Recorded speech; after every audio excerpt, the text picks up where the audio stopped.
This video is for Risotto Milanese and is rather nice. It pours boiling water into a glass, then adds the saffron.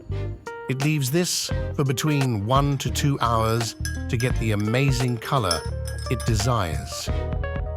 It heats the beef or brown chicken stock in a saucepan.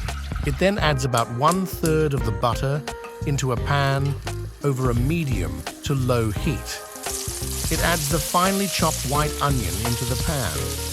It adds a pinch of salt and stirs with a wooden spoon for a few minutes. It adds the rice at this stage and continues to stir with the onion for a few minutes to rough up the edges of the rice. This technique helps the rice to absorb the liquid. It would like to know if you have a favorite risotto recipe and to let it know in the comments. A couple of minutes later, it adds the white wine. From this point, the risotto will take up to 20 minutes to cook. It waits until the wine has mostly been absorbed before adding any stock.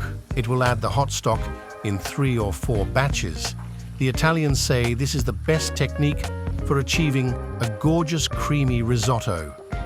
It suggests not arguing with them, as they are rather good at that. It stirs the risotto constantly until the stock has been absorbed, then repeats the process. If you like this video, then you should totally chastise that like button and subscribe to the channel. After the last of the stock is added, it pours in the saffron water. You can see how quickly the color changes.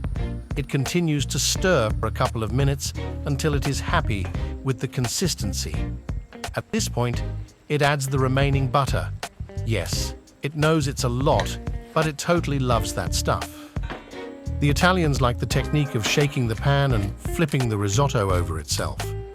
They call this the wave, for obvious reasons. This helps to achieve that famous creamy consistency that we all love. It then adds most of the cheese, leaving a little for the end when it is served. It adds a ton of black pepper, then has a taste. The cheese was salty, so it doesn't need to season anymore.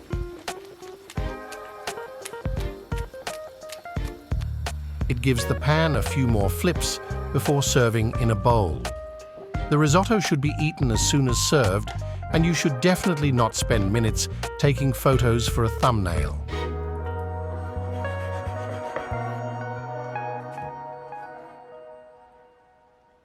It shakes the bowl to level out the risotto. It then tops with more cheese and black pepper.